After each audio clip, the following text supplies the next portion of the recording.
Pemirsa, kita akan memasuki kabar Panambayan. Pemerintah Kota Banjarmasin memberikan kelonggaran bagi warga untuk melaksanakan ibadah berjamaah di bulan suci baik di masjid maupun musola. Walaupun Banjarmasin masih berstatus pemberlakuan pembatasan kegiatan masyarakat level 3, namun kegiatan ibadah wayah bulan Ramadan bisa dilaksanakan kayak biasa, tentunya dengan menerapkan protokol kesehatan.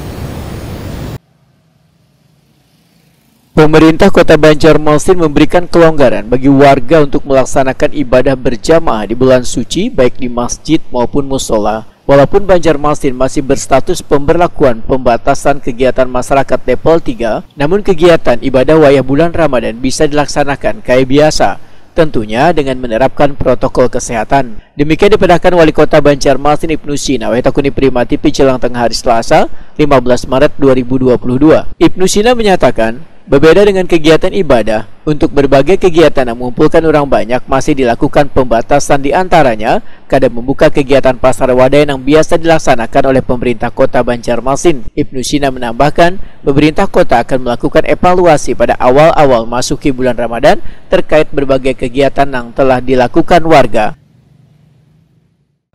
Bisa tarawih lah, tanpa adanya, tapi tetap dengan protokol kesehatan. Karena angka Omikron juga sudah sangat turun sekali. Kemudian kegiatan-kegiatan yang sifatnya keramaian memang belum diizinkan sepenuhnya, karena memang kalau status PPKM kita memang masih level 3. Nah, kemudian kalau terkait dengan kegiatan bulan puasa, paling nanti kita evaluasi di awal Ramadan. Kalau memang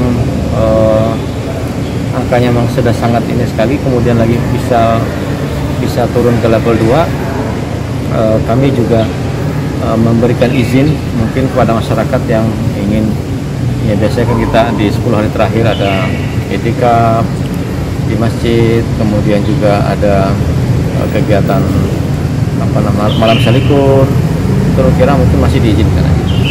Tapi kita lihat perkembangan. Sementara itu, berbagai kegiatan yang biasanya dilaksanakan di bulan Ramadan, yang kayak malam salikur wan cukung hias, sudah 2 tahun ini ditiadakan.